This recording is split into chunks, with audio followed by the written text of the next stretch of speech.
first on Fox 5 News at noon. Authorities are ramping up the search for a missing 7-year-old girl from Canton. Jorely Rivera vanished from her apartment complex playground Friday afternoon while in the care of a babysitter. Right now, Sky Fox 5 is overhead in Canton as police comb the area looking for this little girl. Fox 5's Patty Pan joins us now live on the ground with more on the stepped-up efforts to find her. The operation out here definitely kicking into high gear this morning as state and federal officials join in on the search. Now, in addition to offering a $5,000 reward for the safe return of this little girl, authorities have just released this poster. As you can see, 3 different photos of the little girl, hoping someone out there has seen her. This was the scene at the command center early Monday morning as the search for Jorely Rivera resumed. On the roadways, it's hard to miss signs like this. The search, now going on day 3, is intensifying as state and federal officials are brought in. Among them, the Child Abduction Response Team, also known as CART.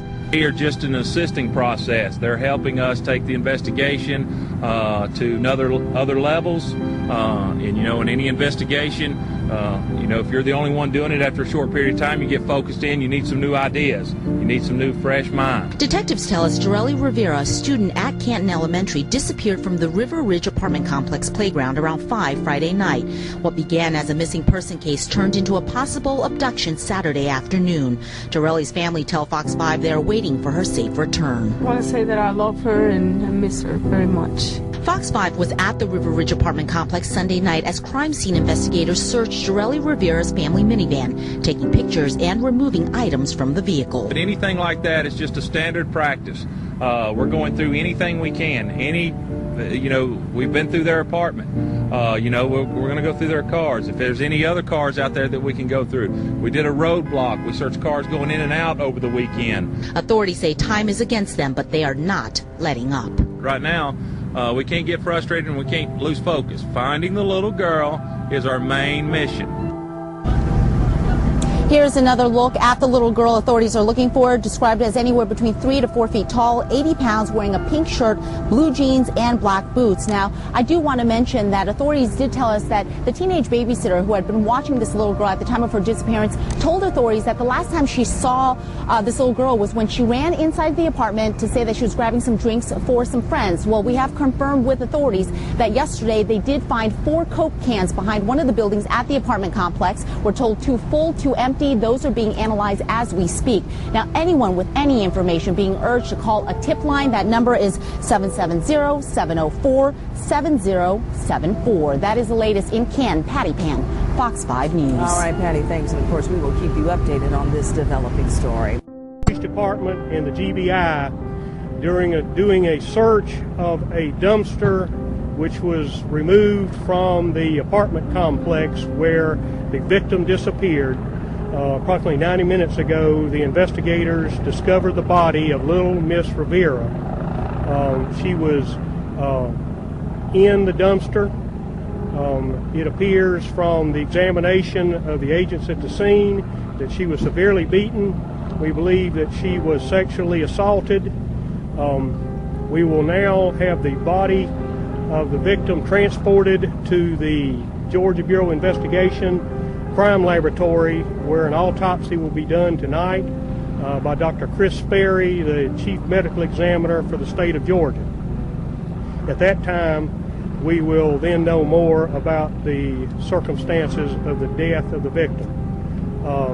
Little Miss Rivera's mother has been notified of the discovery of the body.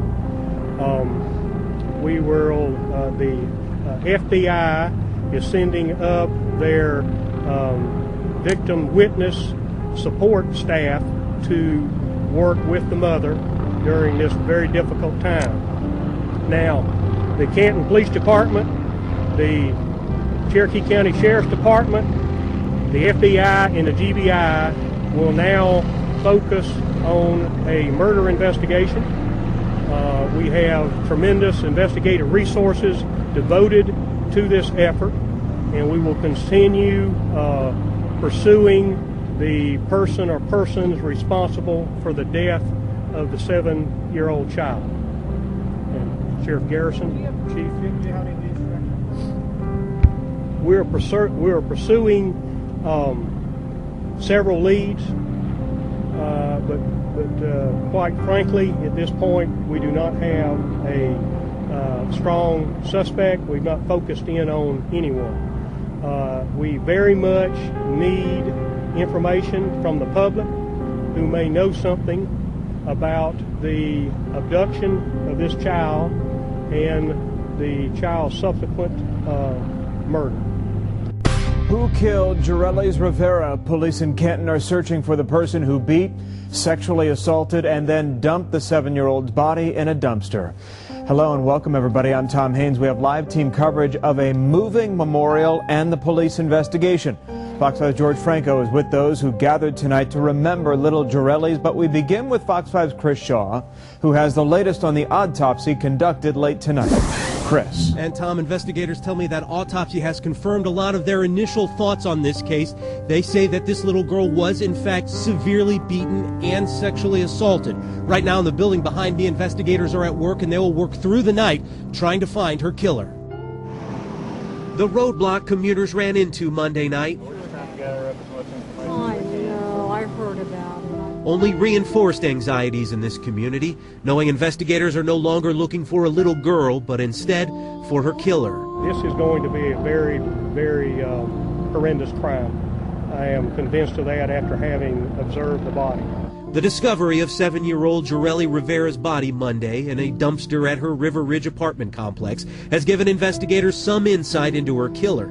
They now believe she was abducted, attacked, and murdered without ever leaving this complex. Her body, they say, was left only 100 yards from her home. It appears from the examination of the agents at the scene that she was severely beaten. We believe that she was sexually assaulted. According to investigators, Jorely was last seen playing here Friday evening. Monday, GBI investigators collected evidence at the building next to where Jorely lived and put crime scene tape up around a basement door to the building where investigators worked for much of the day. Fox 5 has learned this location is one of several in the apartment complex being looked at as a possible crime scene. At this point, detectives say they've conducted many interviews but have no strong suspect. Child death is always a terrible thing, but a child who dies under extreme violence is the absolute worst thing that can happen to a human being.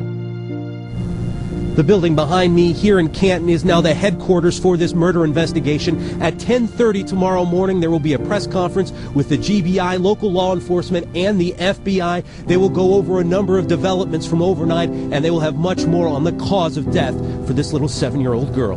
Reporting live in Canton, Chris Shaw, Fox 5 News. Such a sad story, Chris. Thank you. People who live in the River Ridge apartments gathered tonight for a candlelight vigil at the playground where little Jorelys disappeared. And that is where we find Fox 5's George Franco. He's live there tonight. George. Tom, heartbreak tonight here at the River Ridge apartment complex in Canton after the body of 7-year-old Jorely Rivera was discovered. It was a silent candlelight vigil in the rain for 7-year-old Jorely Rivera at the playground where investigators say she disappeared Friday afternoon. I see now that everybody just loved her, and like I said, just try to keep your children safe.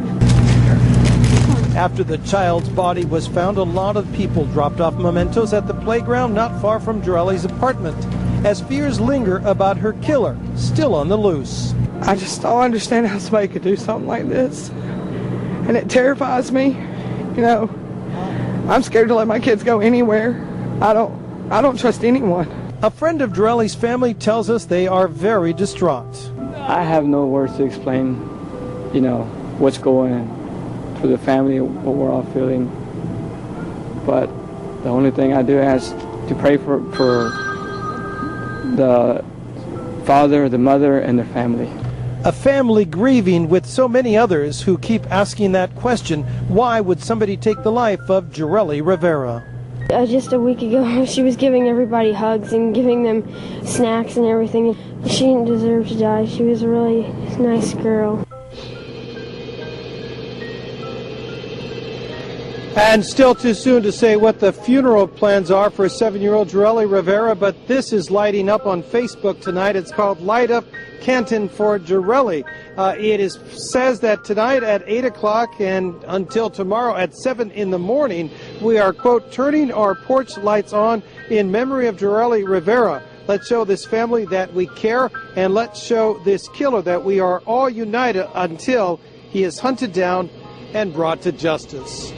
Live tonight in Canton, I'm George Franco, Fox 5 News. Let's hope that happens soon, George. Thanks. Police need your help finding Jorelys Rivera's killer. They are asking anyone with information to call Canton Police at the number that you see there on your screen. It is 770-721-7852. And be sure to stay with Fox 5 as we follow the very latest developments in this case.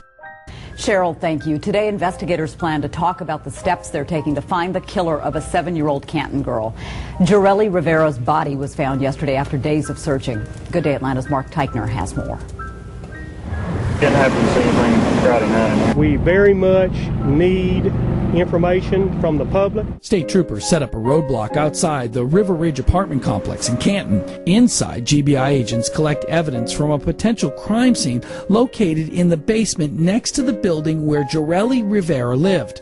The 7-year-old's body was found in a dumpster only 100 yards away from the playground where she vanished last Friday. It appears from the examination of the agents at the scene that she was severely beaten. We believe that she was sexually assaulted. An autopsy on the body has been completed. Investigators say they don't think Jorely ever left the complex. And while they've talked to many people, they don't have any suspects. Child death is always a terrible thing, but a child who dies under extreme violence is the absolute worst thing. Everybody just loved her. Last night, friends and neighbors held a silent candlelight vigil at the complex playground. A family spokesperson asked people to pray for Jorely's parents. I have no words to explain, what's going on for the family, what we're all feeling. A makeshift memorial has also popped up in the playground where Jorely was last seen, as residents and friends try to comprehend the incomprehensible. I just don't understand how somebody could do something like this. And it terrifies me. I'm scared to let my kids go anywhere. Just a week ago, she was giving everybody hugs and giving them snacks and everything. She didn't deserve to die. She was a really nice girl. That was Good Day Atlanta's Mark Teichner reporting. Authorities plan on holding a news conference. That'll be at 10:30 this morning in downtown Canton. Mark. The brutal death of little Jorely has many asking why. Could it have been prevented? For answers, we turn to Nancy Chandler, the director of the Georgia Center for Child Advocacy. It's the center's work to help children who are victims of sexual and physical abuse. The agency also works with parents. Nancy, a lot of us are having a hard time wrapping our heads around what happened to this little girl. How do we make sense of it? How could someone do something like this to a child?